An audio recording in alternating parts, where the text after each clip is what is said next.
நிலம் உள்ளிட்ட அசையா சொத்துக்களின் ஆவணங்களை ஆதார் எண்ணோடு இணைப்பதை கட்டாயமாக்க வேண்டும் என்று மாநில தலைமைச் செயலாளர்களுக்கு மத்திய அரசு சுற்றறிக்கை அனுப்பியுள்ளது. இது தொடர்பான கூடுதல் தகவல்களை எமது செய்தியாளர் அரவிந்திடம் கேட்கலாம். அரவிந்த், வணக்கம். சொல்லுங்க அரவிந்த், நிலம் உள்ளிட்ட அந்த சொத்து அசையா சொத்துக்களுடைய ஆவணங்களை ஆதார் எண்ணோடு இணைக்க வேண்டும் என்று என்ன நோக்கத்திற்காக மத்திய அரசு சொல்லியிருக்கிறது? அது தொடர்பான சுற்றறிக்கையில் என்னென்ன விஷயங்கள் சொல்லப்பட்டிருக்கிறது? அருகே ஒன்றை மிகவும் தெளிவாக நான் சொல்கிறேன். ஆதார் எண்ணை கட்டாயமாக இணைக்க வேண்டும், அசையா சொத்துக்களின் விவரங்களுடன் ஆதார் எண்ணை கட்டாயமாக இணைக்க வேண்டும் என்ற அந்த சுற்றறிக்கையில் இல்லை.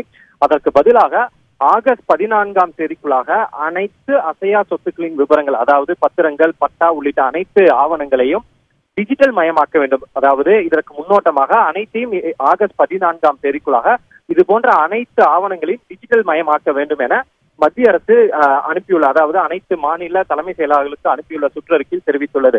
அதனைத் தொடர்ந்து இரண்டாவது கட்டமாக இந்த ஆவணங்கள் அனைத்தையும் ஆதார் எண்ணுடன் இணைப்பதற்கான திட்டம் நாங்கள் திட்டமிட்டு வருகிறோம்.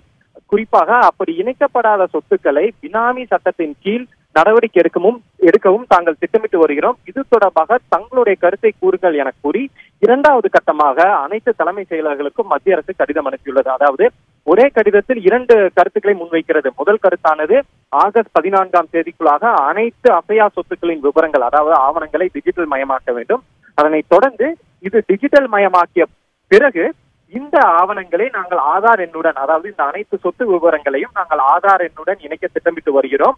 அப்படி எந்தெந்த சொத்துக்களாம் இணைக்கப்படாமல் இருக்கிறதோ ஒரு குறிப்பிட்ட கால அவகாசத்துக்கு பிறகு அந்த சொத்துக்களின் மீது பினாமி சட்டத்தின் கீழ் நாங்கள் நடவடிக்கை எடுக்க திட்டமிட்டு வருகிறோம். இது தொடர்பாக உங்களுடைய கருத்தை கூறுங்கள் என கூறிதான் அந்த கடிதத்தை மத்திய அரசு, அதாவது கேபினட் செக்ரட்டரியேட், அதாவது மத்திய கேபினட் அமைச்சரவையின் மூலம் அனைத்து மாநில தலைமை செயலாளர்களுக்கும் இந்த சுற்றறிக்கையானது அனுப்பப்பட்டுள்ளது.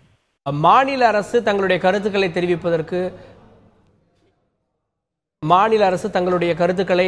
நிலம் தொடர்பான அசையா சொத்துக்களோடு ஆதார் எண்ணை இணைப்பது தொடர்பாக தங்களுடைய கருத்துக்களை தெரிவிக்கலாம் என்று மத்திய அரசு தற்போது சுற்றறிக்கையை மாநில அரசுகளுக்கு அனுப்பியிருக்கிறது. அது மட்டுமல்லாமல் இதற்கென ஒரு காலக்கெடுவையும் நிர்ணயித்திருக்கிறது. இந்த சொத்து ஆவணங்களை டிஜிட்டல் மயமாக்குவதற்கான அந்த பணிகள் தொடங்கி இருக்கிறது. அது குறித்தும் அதற்கு அடுத்தபடியாக இவ்வாறு இணைக்கப்படாத, ஆதார் எண்ணோடு இணைக்கப்படாத அந்த ஆவணங்கள் எதிர்காலத்தில் பினாமி சொத்துக்களுடைய அடிப்படையில் மாற்றம் செய்யப்படும் என்ற அறிவிக்கையும் தெரிவிக்கப்பட்டிருக்கிறது.